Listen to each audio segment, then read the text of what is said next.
So let me tell you about that big stupid head. First of all, he smells really bad, like old rotting meat, which isn't far from what he is, really. And my god, have you seen that face? A little moisturizer wouldn't go astray, am I right?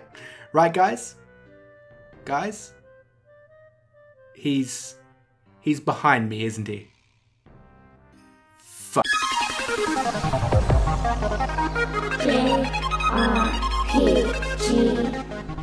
I have a confession to make. I've never seen Attack on Titan, or read the manga. I really knew nothing about it before playing this game. I'd seen some screens and memes, but that's about it. It's something that has always been on my backlog, it's something I've always said I'll get around to watching one day, and after playing Attack on Titan 2, I'm pleased to say that I've started the series. That's right, not only did this game move Attack on Titan way up on the priority list for my anime backlog, it actually compelled me to start watching it almost immediately. You know what? Both. There are tons of really awesome cutscenes in this game that tell a super compelling story. I love the whole narrative, the premise, the way it plays out. Like, after about 3 hours of playing Attack on Titan 2, I knew exactly why Attack on Titan exploded like it did a few years ago. And on top of that, this game is just so satisfying to play. I was instantly in love with the controls and the smooth flow of traveling with your ODM gear. It took me back to that really good Spider-Man tie-in game from the PS2 GameCube era. I'm pretty sure it was just called Spider-Man 2. Simply traversing with your web-slinging powers felt so great, and it was never recreated in quite the same way, until Attack on Titan 2, which is even better in my opinion. It's incredibly smooth, it looks great, it feels great, it's really hard to explain why. You just have so much control, and you zip around so fast. Honestly, give me an ODM gear in a beautiful game world like Xenoblade Chronicles 2, and I would do nothing but slingshot my character's beautiful butt all over the place for days. You bet your ass she does. And yeah, I said she. My default in any game I play for at least the last 5 or 6 years has been to pick the female if it's an option.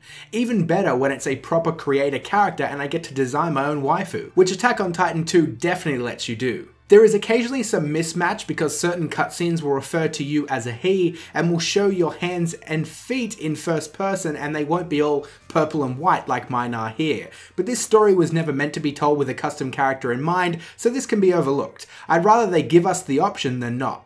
For the most part, you're going to be looking at your own character slicing up Titan necks in-game anyway, and that's where the fun is. It does get repetitive. The gameplay loop is mostly swinging around from Titan to Titan with the goal of slicing their neck so hard they completely dematerialize.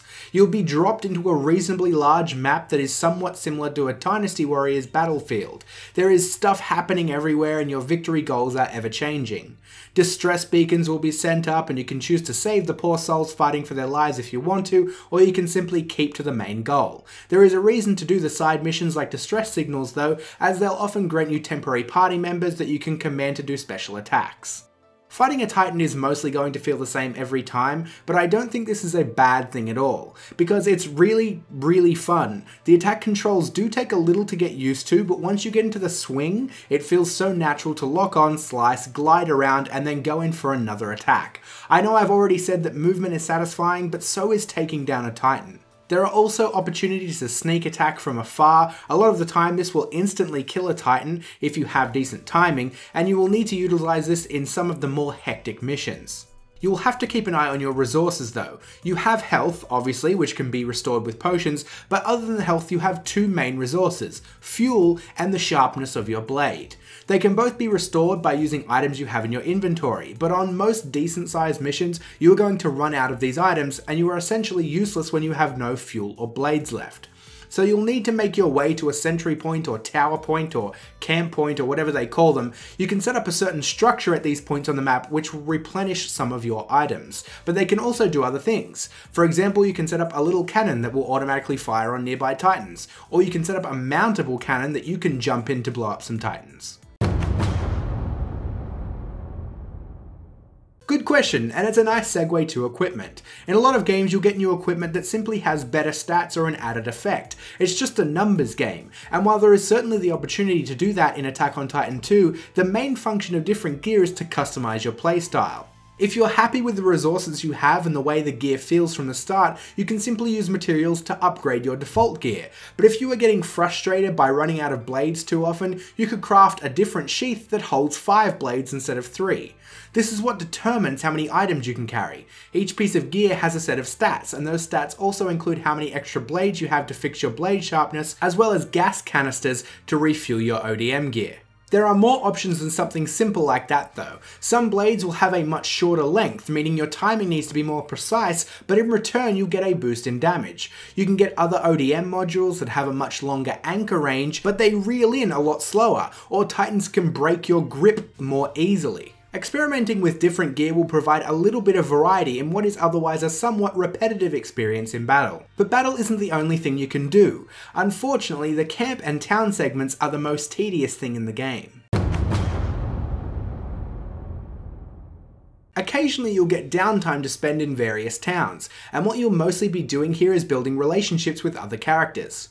You talk to them and you'll select one of 3 options when prompted, which might make the relationship bar go up. Once you max out the bar, you can talk to the character again to level it up, and this almost always involves a whole separate scripted section. Some of these are actually quite funny, but you'll have to do one every time you want to level up a character relationship. There are many characters and many levels, and every time you finish the scene, it spawns you into the location that the scene took place. There were several times I had to speak to 4 or 5 people all located in one building, only to be teleported away from it constantly due to these little scenes. Unfortunately, I ended up skipping a lot of the scenes in the end because I just wanted to get the levels and move on. And you'll want the levels because it's the only way to up your stats or get new skills. Your relationship levels unlock skills which can be equipped in the player menu. These range from straight stat increases to new attacks. But this is my only real complaint, and there will definitely be those of you out there that find the scenes good enough to not want to skip. So in some cases, this may actually be a plus, but it certainly could be streamlined just a little bit. It's lacking a little quality of life. Like I said at the start of the review, I knew nothing about Attack on Titan before playing this game, which makes it easy to recommend to people in the same position. You certainly do not need to be a fan to play Attack on Titan 2. In fact, it might actually turn you into one. It certainly got me to start watching the anime, and if a game can get you to dive into other media, it has to be something special.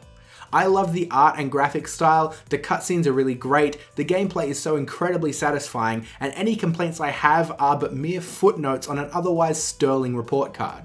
You can get this on PC, PS4, Xbox One, and Switch, and I'm certainly recommending you get it on something.